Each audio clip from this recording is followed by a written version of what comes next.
টলিউডের প্রিয় টিটোদা দীপঙ্কর দে ৮০ বছর বয়সী এই গুণী অভিনেতার ব্যক্তিগত জীবন চর্চার কেন্দ্রবিন্দুতে এসেছে বহুবার।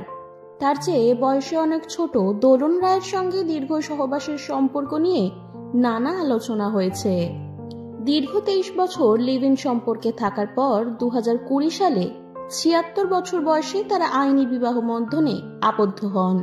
দীপঙ্করের চেয়ে দোলন ২৬ বছরের ছোট হলেও প্রায় ২৮ বছর ধরে তারা একে অপরের পাশে থেকেছেন। তাদের সম্পর্কের এত দীর্ঘ পথ চলার মূল রহস্য কি?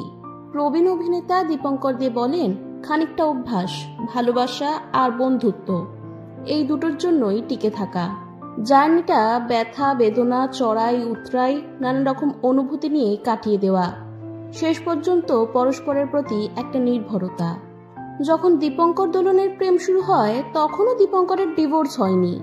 বয়সের ব্যবধানের কারণে দাম্পত্য সম্পর্কে কিছুটা আপোষ করতে হয়েছে দোলনকে। এক সাক্ষাৎকারে অভিনেত্রী বলেন, অঙ্ক কষে সম্পর্ক করিনি।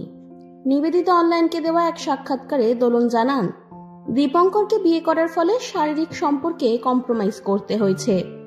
দোলন বলেন, একটা সময় পর্যন্ত সব ঠিকঠাক ছিল, তারপর যা হয় মেয়েরাই সবসময় কম্প্রোমাইজ করে, না হলে তো একটা অশান্তির পরিবেশ সৃষ্টি হয়। ও তো আমার জীবনে প্রায় প্রথমই।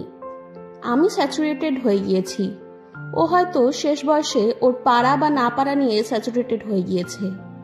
দোলন আরো বলেন, কিছুটা মানিয়ে নেওয়া, কারণ মানুষটার ভালোবাসা এত বেশি, আমার ভালো লাগা খারাপ লাগার দিকে এত খেয়াল রাখে যে তখন এগুলো আর খুব একটা গুরুত্বপূর্ণ হয়ে ওঠেনি।